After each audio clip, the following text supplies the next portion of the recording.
My earliest memory is riding in my grandfather's boat, arm over the side, hand in the spray. I've spent much of the rest of my life chasing this feeling. All of that has led to this, the wooden boat experience.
When I use paint thinner to clean oil-based paints, what I generally have is 2 little buckets or cans of thinner.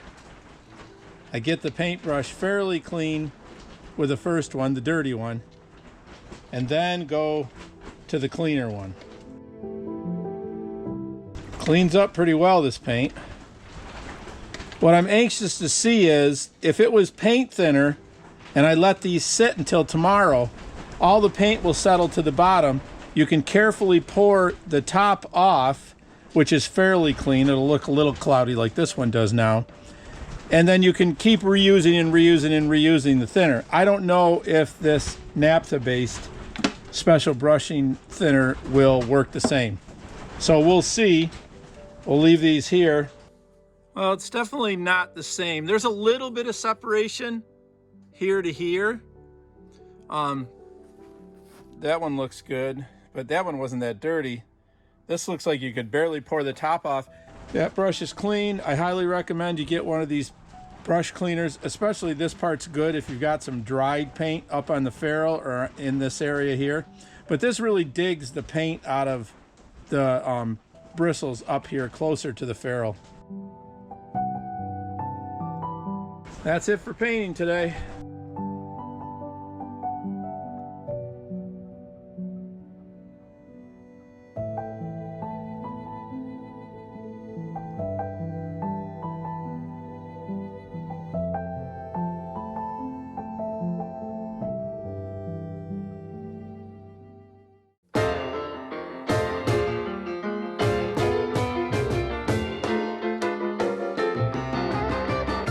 Well, if I'm going to start this engine up, it definitely needed a better base to sit on. I don't need it tipping over when it's running.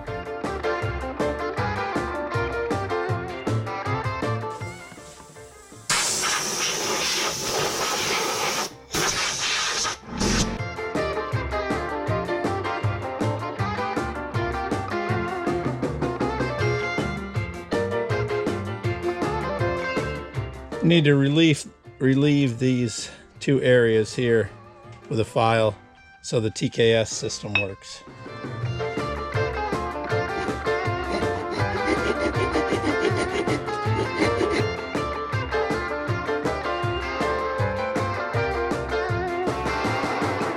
This carburetor that this plate is for does not have a choke, not in a traditional way of choking off the air. This adds fuel through what Mercury calls its TKS system. But when I didn't realize this when I had Hobie make this plate, that we really needed these two spots relieved so the TKS system would work. Instead of choking off the air to the carburetor, it adds more fuel into it, and it does it at the base.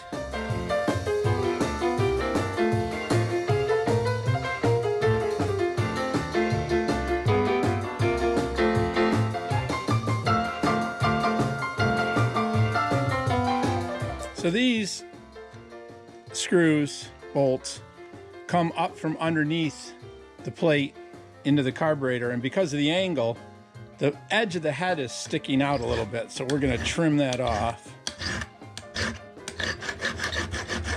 at an angle.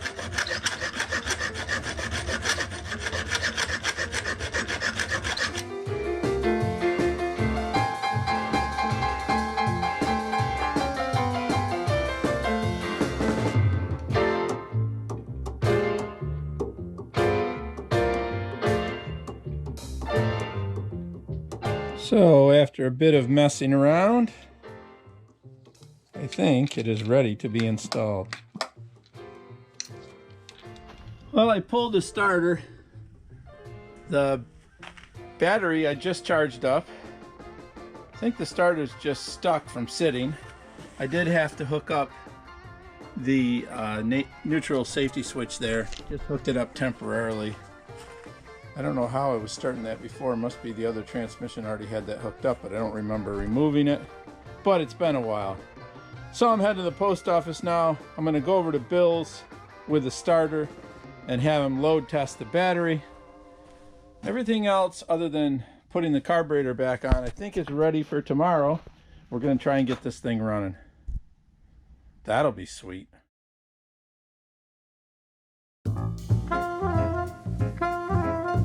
Earlier in the day, I decided it was time to get some staining done. The first staining on Unbeknownst.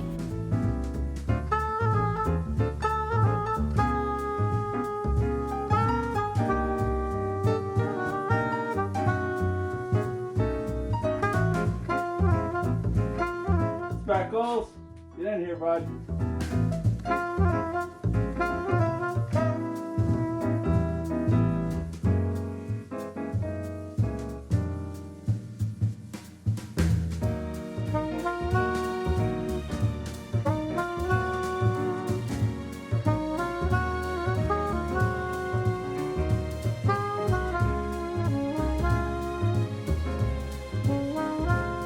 I don't know how much of this it's going to take, so I'm not going to mix up too much at first.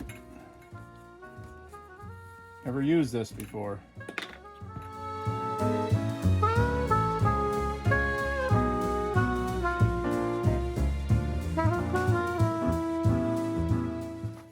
It says about the consistency of house paint.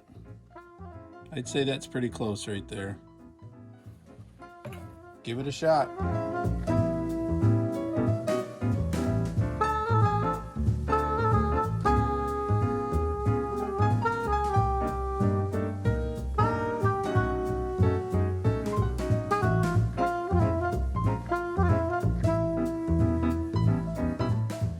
Okay, we brushed the stain on. Now we've got to wipe it off. You go perpendicular to the grain.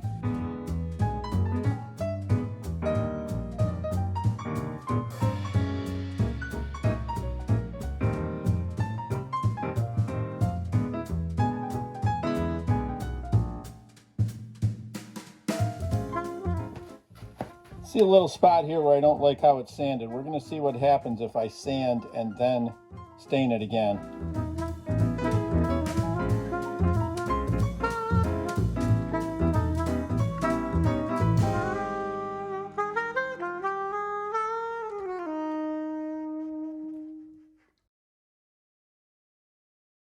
Okay, if you take a look right here, where this, I'm not even sure what this board, it's not really a covering board. I don't know what this thing's called. I forget.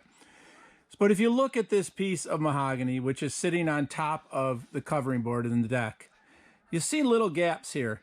And when I painted the primer on here, I noticed that there's these little gaps. Now, if I had released this and rebedded it, then I wouldn't be having this issue. But I was actually afraid to release this because I was afraid that I might end up causing a lot of problems. And it really seems fairly solid, but I've got these little gaps that I don't want to have a problem later on with water making its way in there. So what I'm going to do is put a very, very fine amount of that flexible epoxy right along this ridge, which will make this whole thing a lot easier to deal with. So first I'm going to go through, fold over a piece of sandpaper and clean that up a little. So I don't want to put epoxy on top of any primer up on this because that's going to be finished bright. So give that a quick sanding all the way up through, and then we're going to put just a very small amount of epoxy there. It's not doing anything structural, it's just filling that in so water can't intrude. Sometimes things happen beyond your control, as if they have a life of their own. Choices you make, what appears to be right, seems you just have no say. As if you're a witness to your own mistakes, it's easy to play along. After you see what the choices came to be, like a storm that's passed on.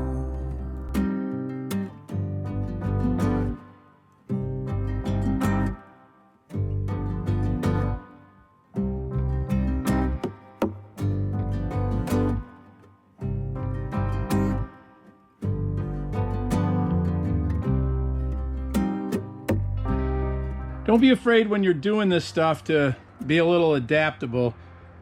This card scraper wasn't doing what I wanted it to do. It was actually too sharp. And then I tried this paint stir, which has a little angle cut off here, which was too much, but when I got in there at a really sharp angle, it was just perfect. So that's what I ended up going with. Made a little change midstream, but it really worked well.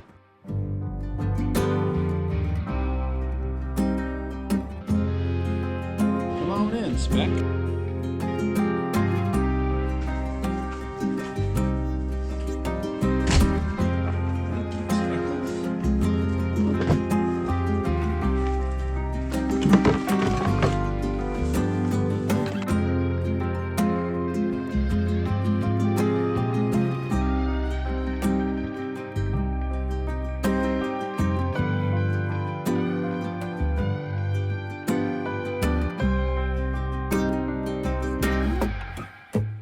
Okay, we've got a little issue with, we got a voltage drop somewhere, because when I turn the key, I'm just getting that click.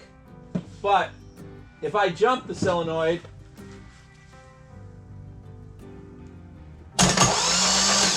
the motor's turning over. So I don't want to search that for that today. We'll take care of that later. Today I just want to turn this over until we have some oil pressure, and then put the spark plugs back in, hook the carburetor up permanently, and let's start this thing up.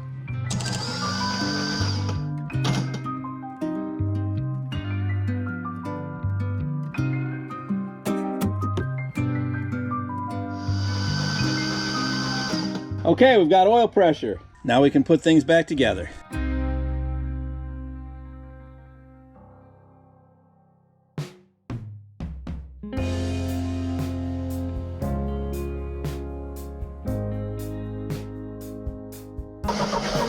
Definitely spark there.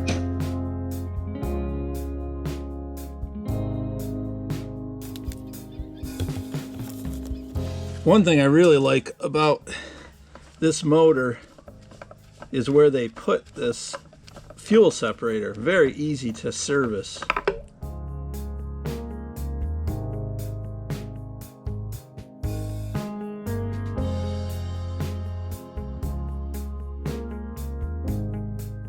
Okay, I just cut the end off of what is essentially a brake line, but it has the same flared fitting as we need for the fuel line. I don't know if this is going to be a permanent solution. The reason I don't know if it's permanent is I'd like to put a solid line over to the fuel pump, but my worry about that is probably should have rubber in between, because that fuel pump is rubber mounted. The carburetor is not, it's solid, so I don't know if having a solid connection between those two things is a good idea. You might need rubber in between. We're going to put a little bit of a flare on here. See if a little bit of lubricant helps.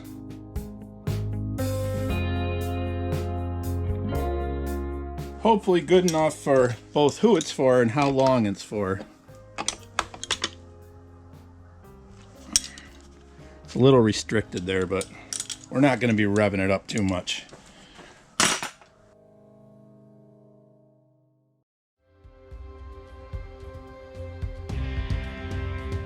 Now we've got to cut down two of the bolts for here, and then the carburetor will be attached.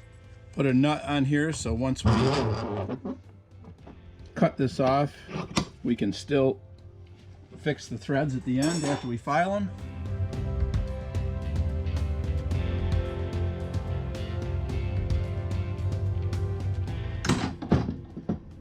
You guys were really shaking around there. It's actually getting warm in here. Spring is coming. There we go.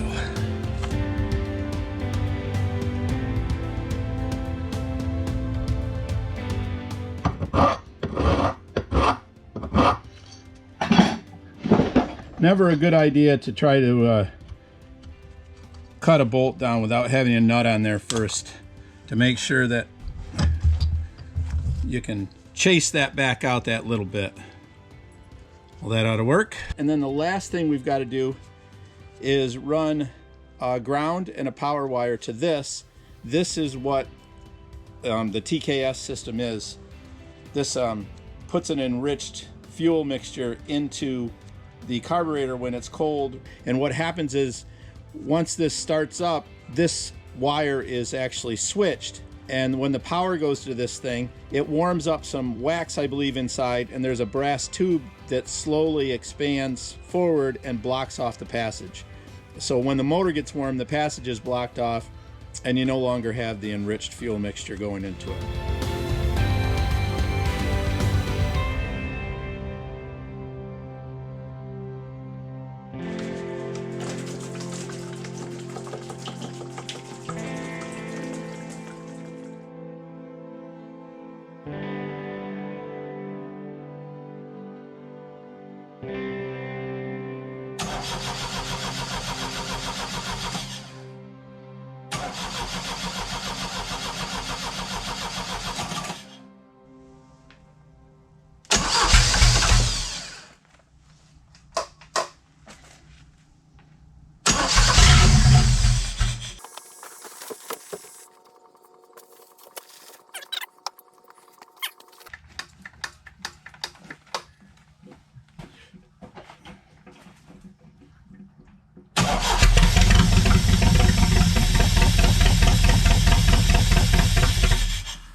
Okay, we started it up. There was a lot of smoke. Of course, we had all the oil in the cylinders that I put in there to make sure that everything was okay while it sat. You can see all this. This is just a film on top of the coolant in there. It wasn't idling. It definitely got a clogged idle jet. And of course, it's got, you know, you can't take it out because they got the emissions control cap on it. So I've got to get the special tool to take that out and clean that out. It was running just on the accelerator pump. That's how I was keeping it running, which was adding to the problem of revving it up and it smoking with all the oil and stuff that was in there. Also, we've got a problem with the starter relay. It's just clicking, but we got no power coming out on the solenoid side. So I need a new starter relay. This Hermes switch here, it's called, that tells the electric fuel pump, that there's oil pressure before it comes on. That I had to move that around a little bit, and then it started working. So I think we got a bad connection in there, so I got to take a look at that. Lots of little piddly stuff to do, but I put new plugs in it. The carb has been rebuilt, but of course I couldn't do that idle jet, so I've got to mess with that. I was hoping that that would be okay. We're a long ways from right, but we're closer, and we know that it starts up and everything. I did use some of this Schaeffer stuff. This degreaser worked excellent. You know, I just sprayed it on here and wiped it off, and man, not that this motor was that dirty, but it really did a nice job of cleaning it. So when I can get the tractor in here and move this motor outside so that I can spray it with a hose when it gets a little warmer, I'll fully degrease it with that Schaeffer stuff. And this penetrating oil, I just started using that. That seems really good. And that's the Schaeffer's is what we're going to use for oil when we change the oil. You can see we've got an old filter here, but this oil that was in this motor was brand new. It had only been run about 2 minutes with the oil in it, and I checked it and it just looks like brand new. I mean, there's no... Now it's actually... Before it was totally clear, but in starting it up and everything, you can see that it actually got a little bit of gunk there. So we'll probably start it and idle it, and then we'll change the oil to the Schaeffer's and put a new oil filter on. And of course, you saw that we've got to change this fuel water separator because we didn't have the right size of that. This has got to be... We got a lot of stuff to do. There's a lot of piddly stuff, but I'm pretty happy with what happened.